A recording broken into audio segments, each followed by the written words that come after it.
Orders of the day. Thank you, Speaker. Government Notice of Motion number 94.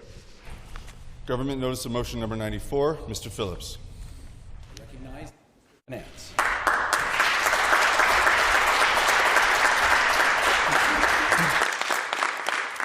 Mr. Speaker, I moved, seconded by Premier Doug Ford, that this House approves in general the budgetary policy of the government. Mr. Phillips has moved, seconded by Mr. Ford, that this House approves in general the budgetary policy of the government.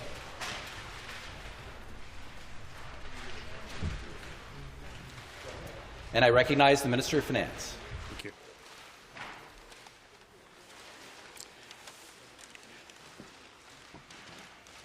Thank you, Mr. Speaker. In March of this year, when I introduced the first phase of Ontario's action plan, COVID-19 had only just begun to be part of our daily lives. For so many in this province, it was a time of anxiety, a time of worry, and a time of fear. Fear for our health, fear for the health of our loved ones. For frontline workers, it was a time of anxiety about what was to come. And for many others, there was real worry about whether their jobs, their businesses, their ability to earn a living and support their family would survive the pandemic. At that time, Premier Ford made a simple, non-negotiable promise to the people of Ontario. Your government will do whatever it takes to get you through this. In the ensuing 8 months, we have remained focused every single day on living up to that promise, to do what it takes to protect you. This promise has not changed, and it will not change. We will do whatever it takes to protect and support the people of Ontario, today, tomorrow, and every day. Now, in the past 9 months, some things have changed. For one, we know more about this virus and how it is transmitted, and how we can protect ourselves, and who is most at risk. This has informed our government's approach to public health on the necessary steps to stay ahead of the virus, knowing that it is better to be a week early than a week late when it comes to people's health. It has informed our approach to reopening our economy in a way that is flexible and adaptable to changing circumstances. And it has informed the approach we are taking today. Mr. Speaker, I rise to introduce the next phase in our government's response to COVID-19, Ontario's Action Plan, Protect, Support and Recover.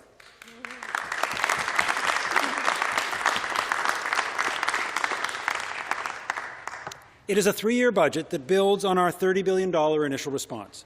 It is a plan that provides as much certainty as is possible during uncertain times, ensuring that we are always there to support those most in need. Today's plan continues to support our frontline healthcare workers.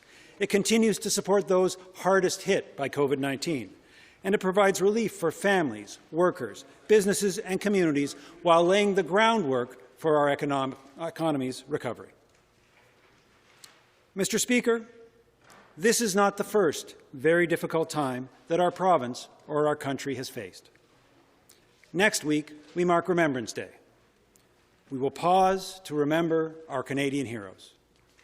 From Vimy Ridge to Kandahar, they served to make Canada the best country in the world, a place where we can all be proud that we can call it home, and a country that we can all be proud to continue to build. This marks 75 years since the end of the Second World War. More than 1 million Canadians wore the uniform during that conflict. 55,000 were wounded, 45,000 made the ultimate sacrifice. While we honour our heroes, let us not forget that winning that war required sacrifice from all of Canada's then 11 million citizens. Everyone on the home front pulling together to support those who served on the front lines. Canadians were called upon to be great, and they were. Mr. Speaker, today's fight is different. The front lines are our hospitals, our schools, our long-term care homes. And while many of our frontline heroes still wear uniforms, many do not. And this time, our enemy, COVID-19, does not wear one either. But what has not changed is that once again, it's up to all of us to do our part to help our heroes win this fight.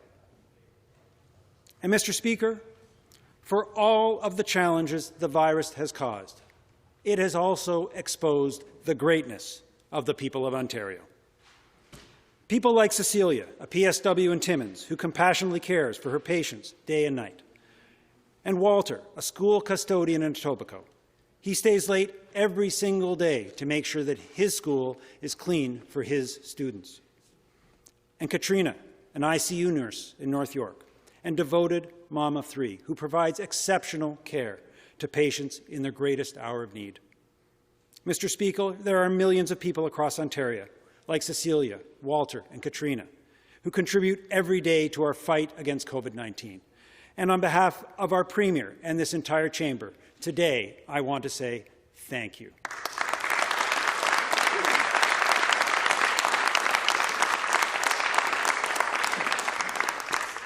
Our province has been through difficult times and come through stronger.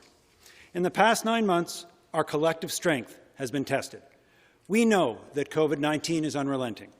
Mr. Speaker, there are countless examples of jurisdictions around the world that have let their guard down and are paying a steep price. Our government is determined to avoid those mistakes. That said, Mr. Speaker, no government is perfect. We respect those from outside the government who, in good faith, call for different decisions and different approaches. But please understand the difference. When the pundit or the critic gets it wrong, the consequences are minor. When the government gets it wrong, people's lives are at stake. And every decision we make is heavy with the knowledge that lives are at stake. That is what I know keeps the Premier up at night. It's what I know keeps the Minister of Health up at night. It's what keeps me and our entire government working through the night. But it is also what gets us up in the morning. We all have a job to do, all 14.5 million of us.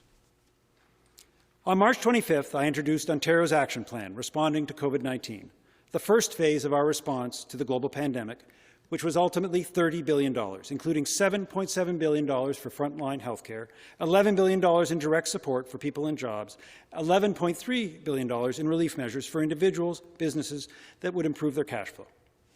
Ontario was the first government in Canada to provide a financial and economic update amidst the global crisis, because the Premier and I are committed to being transparent and accountable with the public. These principles of accountability and transparency continue today. Because as any family or business understands, it's important to have a plan, especially amidst uncertainty.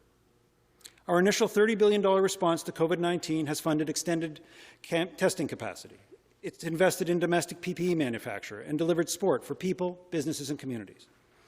And now, as we face a second wave, our plan has adapted to reflect the current needs of the people of Ontario. Our plan has 3 pillars: protect, support, and recover. First, we are taking steps to protect people from this deadly virus by increasing our health investments to $15.2 billion. Second, we are building on our earlier relief to provide a total of $13.5 billion of direct support for families, workers, and employers, in addition to $11.3 billion in cash flow support. And third, we are removing barriers to recovery and providing $4.8 billion to protect and create jobs now and in the future. Mr. Speaker, this next phase of our action plan brings our COVID-19 response to $45 billion over 3 years. This budget is unprecedented in that it also includes 3 possible economic scenarios that could impact the trajectory of our recovery on COVID-19. We've done this because the people of Ontario deserve transparency about the public's finances, especially at such an exceptional time. It is no secret that our government inherited a challenging financial situation. Ideally, governments, like families, budget prudently during good times in order to have flexibility in tough times. Unfortunately, that didn't always happen in Ontario. But the good news is that our government made significant progress towards a sustainable financial path before COVID-19. That progress enables our $45 billion response as outlined in today's budget. As the people have understood, the current level of government spending is neither sustainable nor desirable in the long run. But as a global pandemic continues around the world, It is absolutely necessary today. Mr. Speaker, our deficit is projected to be $38.5 billion, unchanged from what I reported in the first quarter finances this summer. We are projecting that the deficit will decrease to $33.1 billion next year and $28.2 billion the following year. We are not alone in facing these fiscal challenges. They're faced by countries and provinces and states all around the world. But we remain confident in our balanced and responsible approach to Ontario's finances. There is still great uncertainty in the global economy, and this means more risk to the Ontario budget, just as it does for family and business budgets. That is why we are setting aside $4 billion next year and $2 billion the year after that in dedicated pandemic contingency funds to ensure resources are there when they are needed for our citizens. Nobody knows for certain what direction the pandemic will take or what direction the economy will take. We need to be prepared for anything, which is why I will continue to provide regular public updates to the province on our finances each quarter. We will return to the normal budget calendar with another multi-year update by the end of March of next year. As time goes on, the impacts of COVID-19 will begin to recede, and then so will this uncertainty. I look forward to the day when the people of Ontario can once again see certainty in the long-term fiscal plan, because that is when COVID-19 will be behind us. The time will come when we will once again gather in groups in restaurants and arenas across the province, where you won't have to wear a mask to shop for your groceries.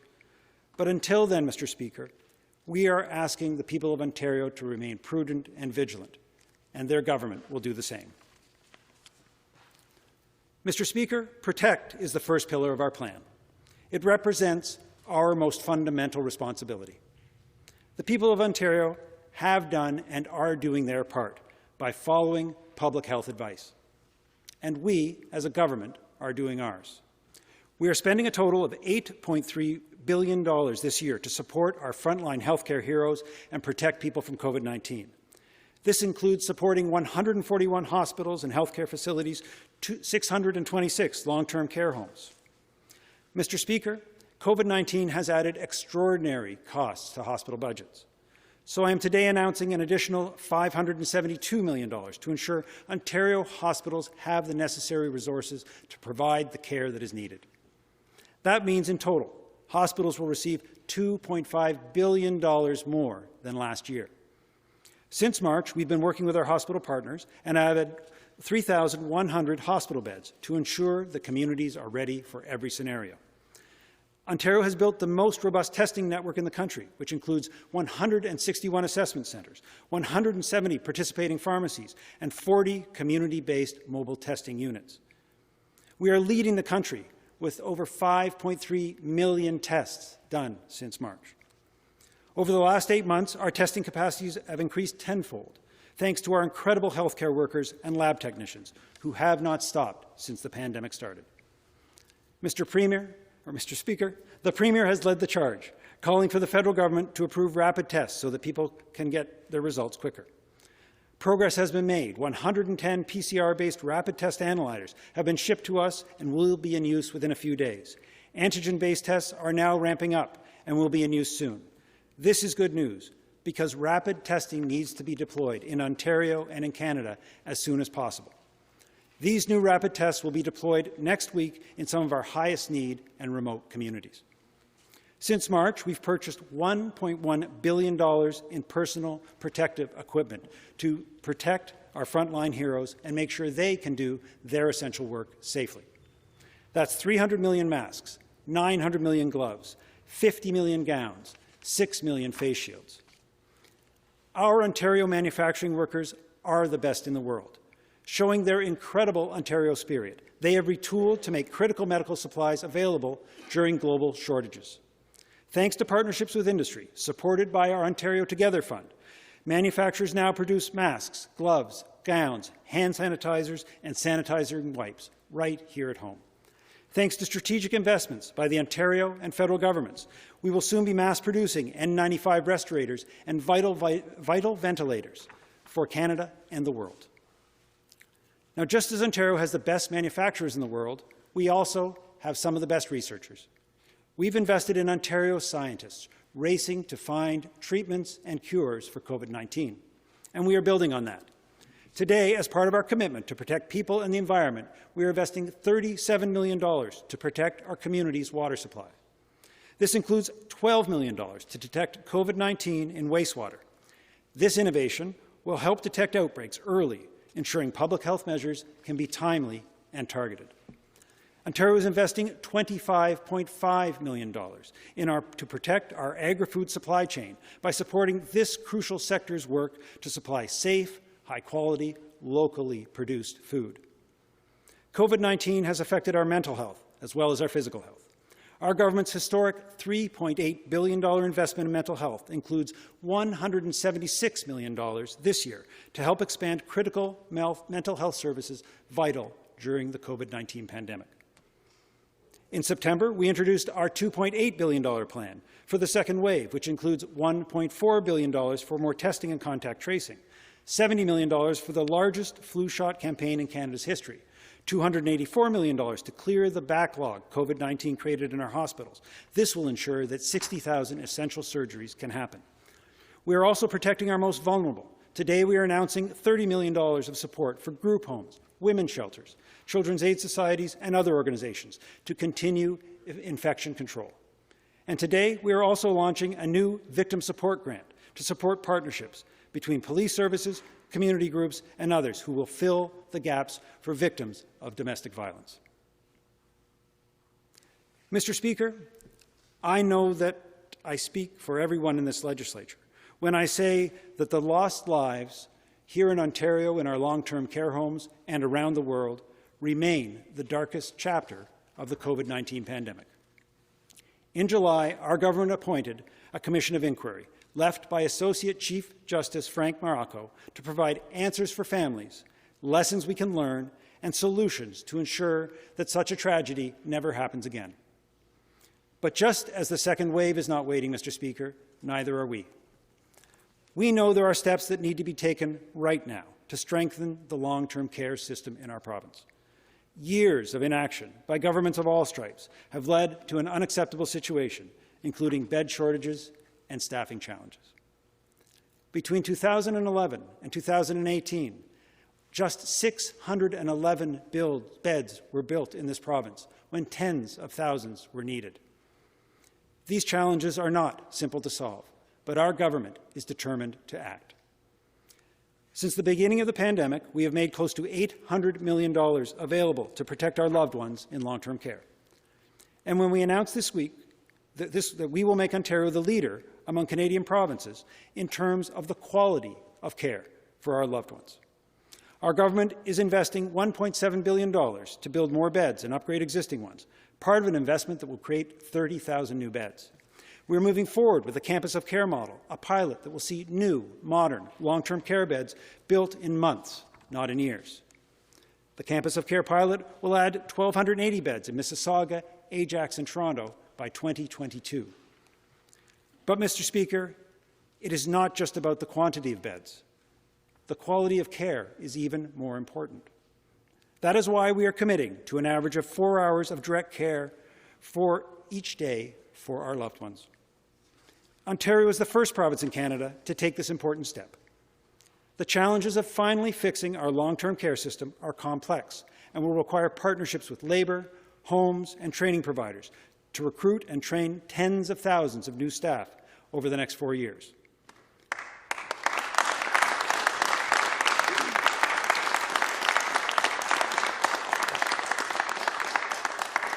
Mr. Speaker, we know the incredible caregivers that work in our long-term care homes, the PSWs and the nurses, that they are working through very, very challenging circumstances.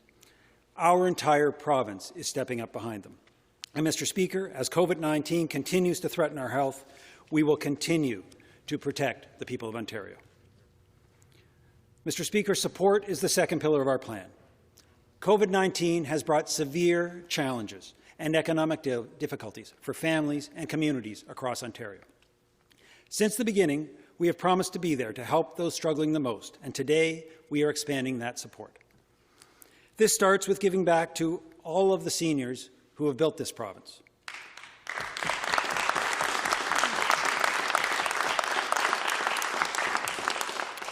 we provided $75 million in relief by doubling the guaranteed annual income system payment for the 194,000 of our lowest income seniors.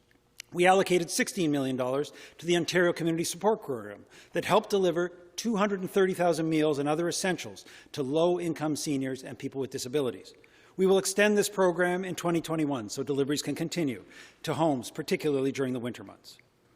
COVID-19 has reminded us all that our homes are a special place where we should feel safe. But for many seniors, staying in their homes requires expensive improvements, such as wheelchair ramps and stability bars, to make them safe and make them accessible. So, Mr. Speaker, we are proposing a new Seniors Home Safety Tax Credit for the 2021 tax year. This investment will help tens of thousands of seniors stay in their homes that they love longer. The tax credit will be worth 25% of up to $10,000 in eligible expenses and will be available for every senior, whether or not they pay taxes. It means an Ontario senior or a family with a grandparent living in their home would receive $2,500 back for a $10,000 renovation to make their home safer. Mr. Speaker, helping our precious seniors stay in their home is something we all can support. The government is also increasing funding to the seniors' active living programs by 22% for a total of $17 million. This will help seniors stay active, engaged, and independent while also monitoring and managing public health advice. Mr. Speaker, as I said, our province and our country have been through difficult times before, and nobody knows this better than our elders. We all owe them deep appreciation for the province that they have built, and we are proud to support them, especially during this challenging time.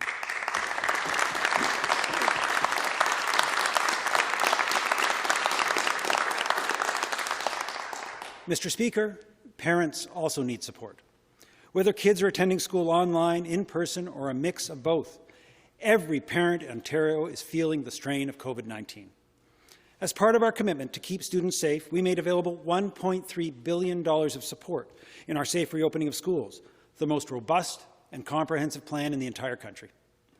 Our thanks go to the parents and teachers and staff whose daily vigilance and hard work ensures that our kids are both safe and learning. We also are investing in new programs that can help kids learn online, creating new, more accessible digital curriculum. Our government continues as well to look to the future. That's why we're investing $13 billion over the next 10 years, including $1.4 billion this year and $1.9 billion next year in vital capital improvements for new schools and existing schools. But we also need to deal with today's challenges. We have all heard from parents about the new expenses that supporting their kids' education during COVID-19 have brought on. The government cannot end the global pandemic, but it will provide a measure of support through our Support for Learners program. Parents will once again receive a payment of $200 per child under 12, $250 per child under 21 with special needs. This $380 million investment builds on the $378 million provided to parents during the first wave of COVID-19. So an Ontario family with three children, including one with special needs, would receive $1,300 this year to help cover the costs of accessible workplaces, technology, and enable online learning. Mr. Speaker, this is money well spent.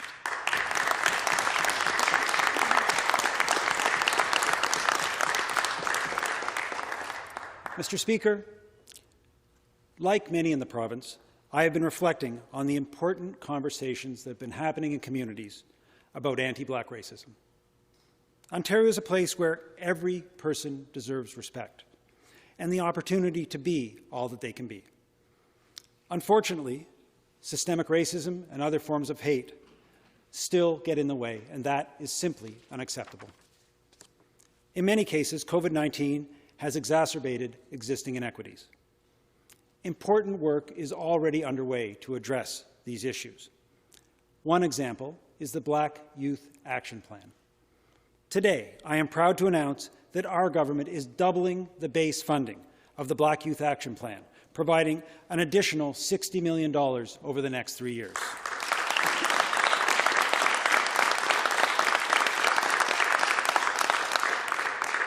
Consultations are underway by the Premier's Council on Equity of Opportunity, chaired by the Premier's Advocate for Community Opportunities, Jamil Javani, and working with community partners to inform and target these additional investments. Mr. Speaker, we will continue to remove social and economic barriers for Black, Indigenous and racialized youth and put more opportunities within their reach through our education equity strategies and the work of the Council. And Mr. Speaker, we've talked often in this House about small business owners, and all of us know small business owners that are struggling with COVID-19.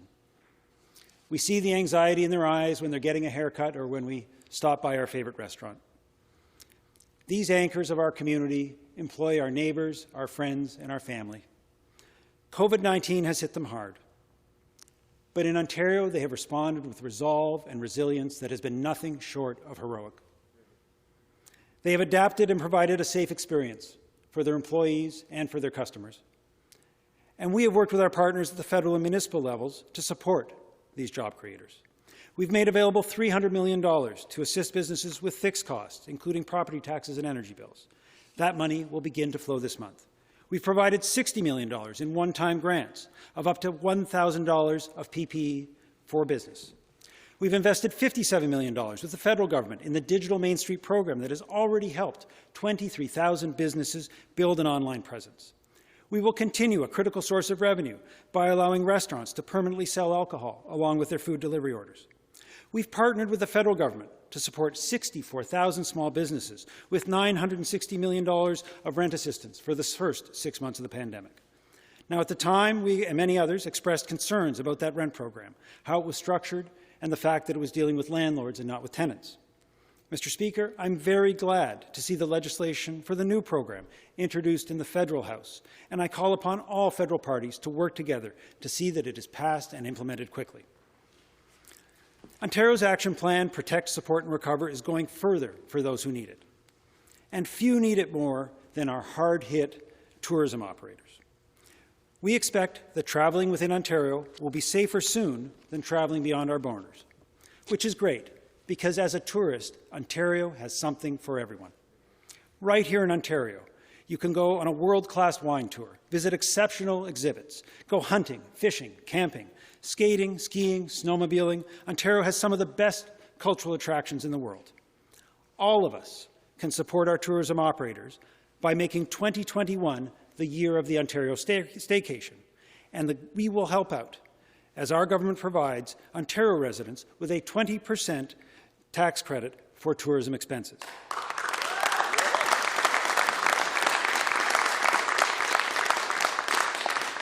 We look forward to working closely with our partners in the tourism industry, and will release details again when it is safe.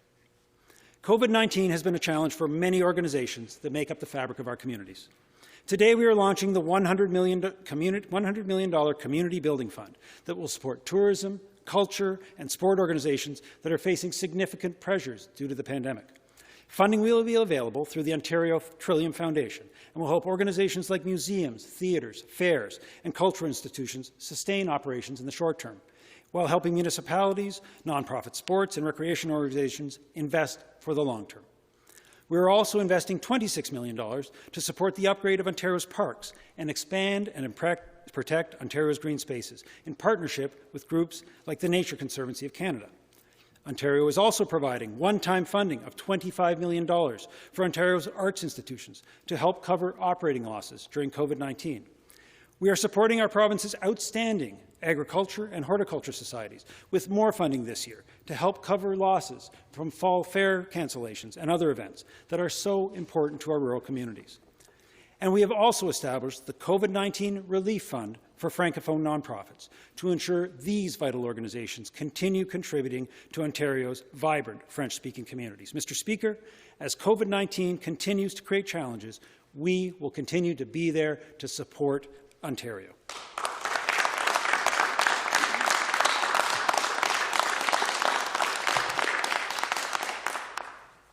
Recover is the third pillar of our plan.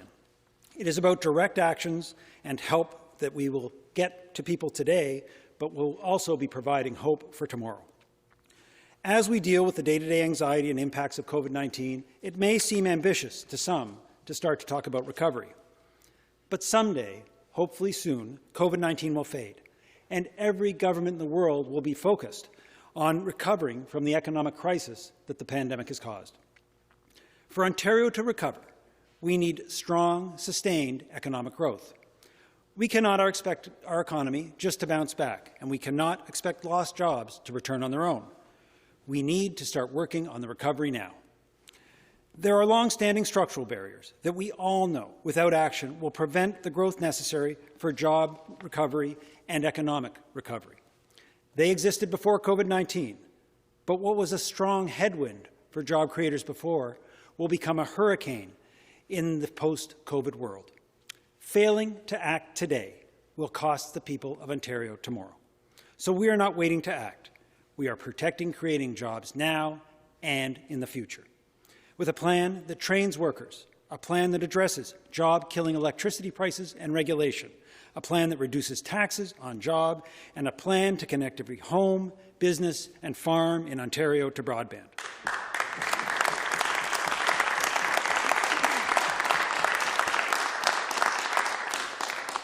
These efforts include a recognition of the disproportionate effect of the burden of COVID-19 on women. When I hear reports that 1/3 of Canadian women are now considering leaving the workforce, that is an alarm bell.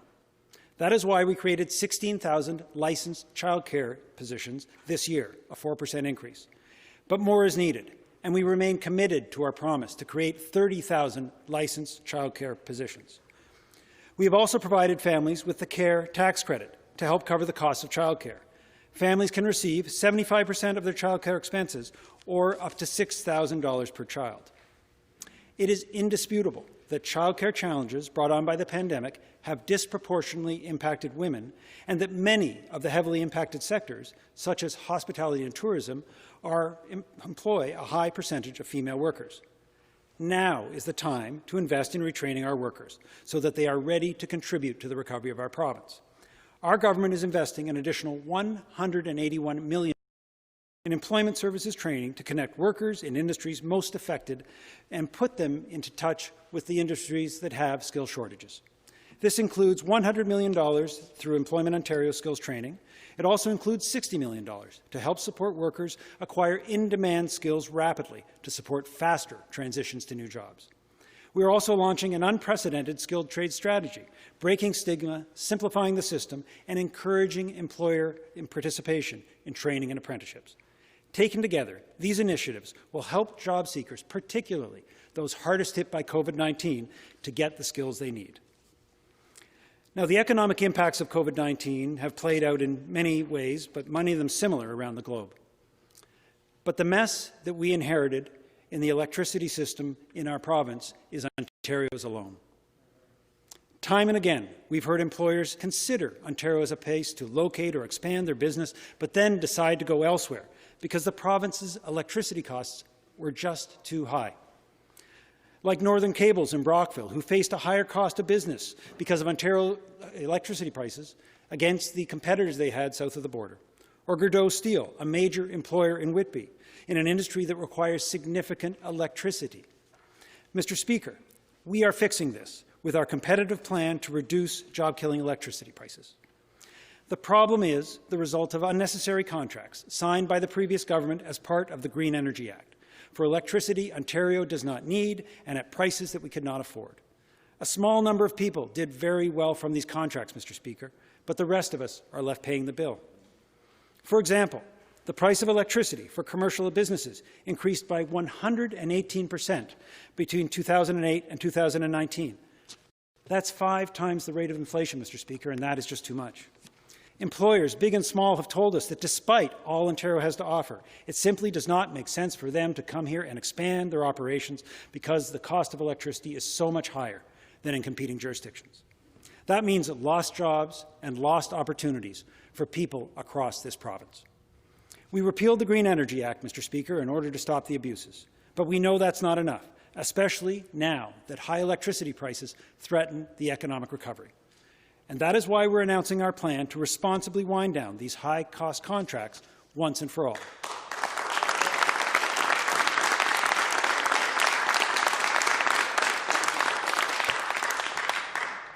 To protect and create jobs, the excess costs of these contracts signed by previous governments will be funded by the province starting January 1st.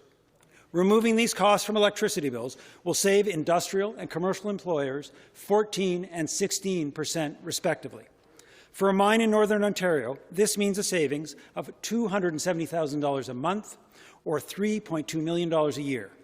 For an automotive parts manufacturer in Mississauga, savings will be $31,000 a month or $382,000 a year.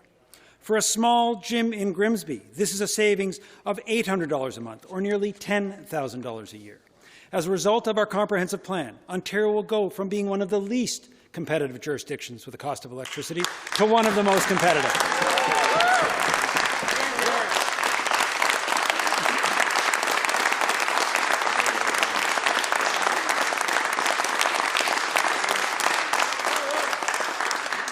Mr. Speaker, that will be better than the U.S. average and better than most of the Great Lakes states that we compete with for manufacturing and commercial jobs.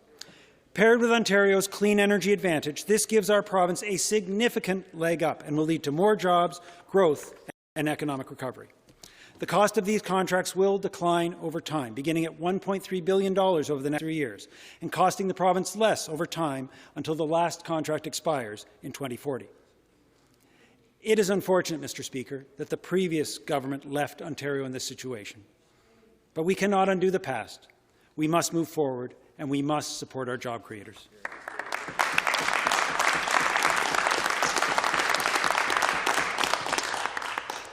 Our government is also acting to reduce and eliminate taxes on jobs. Back in March, we more than doubled the employer health tax exemption to $1 million. We heard from employers across Ontario that this measure helped them keep workers on the job during COVID-19. Now is not the time for anybody, anywhere, to impose increases or charges on employers that affect jobs. So we are proposing to make this exemption permanent.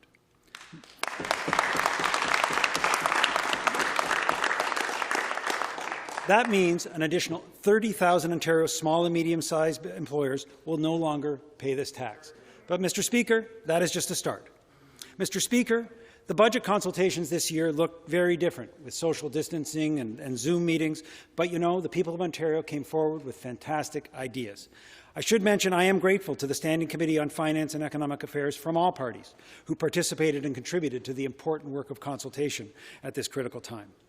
Now, one suggestion that came up time and again from municipalities and employers related to unfair property taxes. Ed Holder, the Mayor of London, and other municipal leaders were some of the most compelling voices. We heard loud and clear that leveling the playing field and addressing unfair property tax rates was one of the most important things we could do to immediately support employers and support them for the future. Property taxes are one of the most unavoidable costs that a business faces. They must be paid, even when business is slow, and it has been slow for many, many people this year. In Ontario, there is a wide range of business education tax rates across this province, despite promises made by previous governments to fix this inequity. This creates an unfair challenge for businesses operating in communities that have the higher rates. So we are acting immediately to reduce these high rates by $450 million in 2021.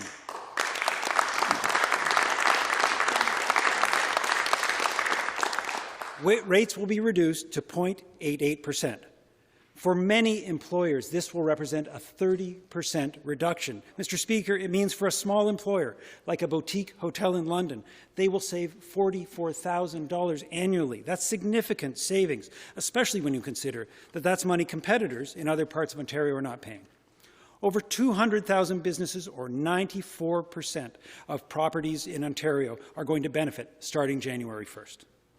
We've also heard from many municipalities, including Mayor John Tory in Toronto, that they want the flexibility to provide targeted relief to businesses in their communities that need it most during these tough times. So we are proposing to empower municipalities with a new tool to provide a property tax reduction for small businesses.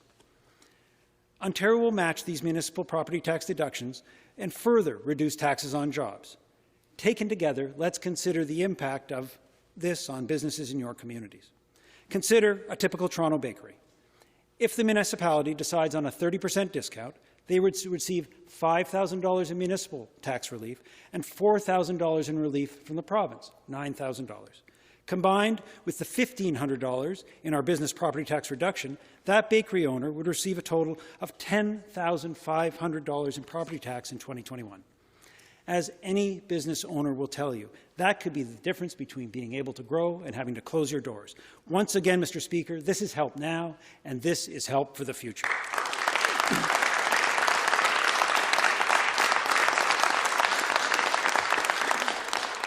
One of the greatest frustrations during COVID-19 has been the lack of reliable high-speed internet and cell service for too many households in Ontario due to the lack of inadequate broadband infrastructure. Now, this isn't just an abstract first-world problem. These days, the lack of reliable internet makes it almost impossible to earn a living, get an education, see your doctor, or stay in touch with loved ones. COVID-19 has only amplified this challenge. Mr. Speaker, our vision is to see a broadband connection in every family and business and farm in the province of Ontario. This is the vital infrastructure of the 21st century. That is why we are making additional investments of over $680 million over the next 4 years for the next phase of our plan, and that will include a doubling of our commitment to the Improved Connectivity in Ontario program. This brings our government's total commitment to rural broadband expansion to $1 billion.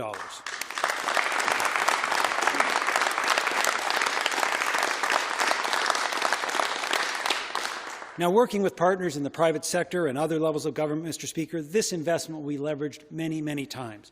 And we urge our federal government to keep their promise, Mr. Speaker, and increase and accelerate the funds for vital broadband projects here in Ontario. Mr. Speaker, as COVID-19 continues to cause uncertainty in the global economy, we will continue to support Ontario for the future. Now, Mr. Speaker, back in March, when I introduced the first phase of Ontario's action plan, I said that our response to COVID-19 would define our generation. I said that our response as a province and as a country would shape the character of the next generation. When historians look back at this moment, they will see that this generation has been as strong as any. They will see the greatness of our people's character. It is clear that we are not out of the woods yet.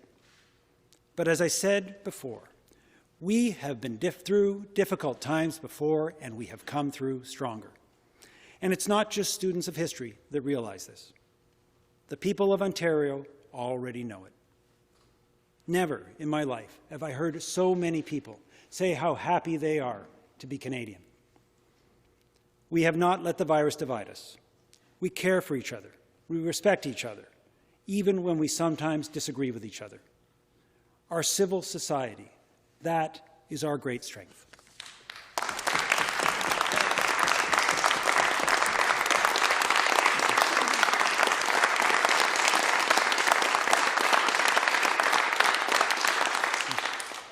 Ontario remains one of the great workshops of the world, the only jurisdiction in North America with 5 major auto manufacturers, companies that build planes and trains and even spacecraft. We remain home to the best and brightest minds in the world, architects of insulin, open-heart surgery, and now research into COVID-19 vaccines and treatments. We remain the economic heart of this country, but even more importantly, the real beating heart of this country, because nowhere else will you find more selfless, compassionate, hardworking people than right here in this beautiful province.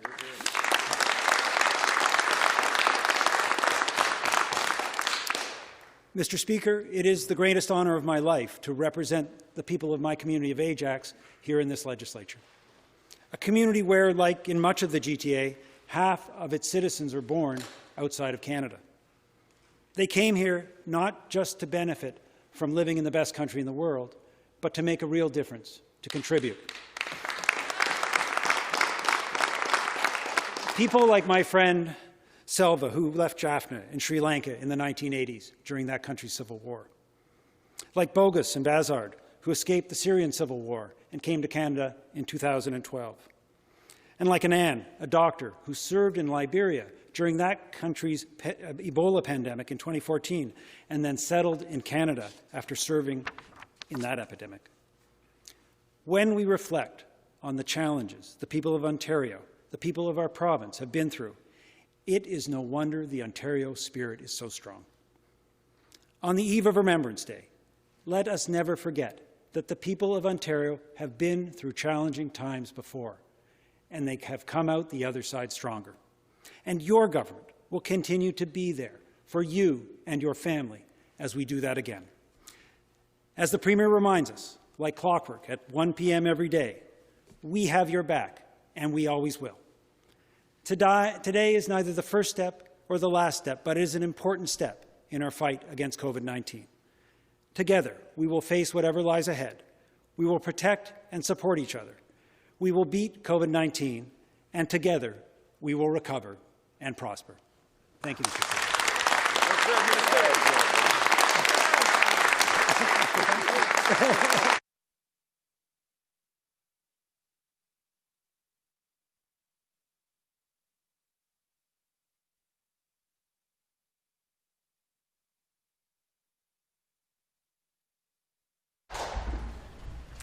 Thank you. I recognize the member for London West. Thank you, Speaker. I move adjournment of the debate. Sattler has moved the adjournment of the debate. Is it the pleasure of the House that the motion carry? Carried. Does the Minister of Finance wish to introduce a bill at this time? Thank you, Mr. Speaker. I move that leave be given to introduce a bill entitled An Act to Implement Budget Measures and an Act to amend and repeal various statutes at the same time now be read for the first time.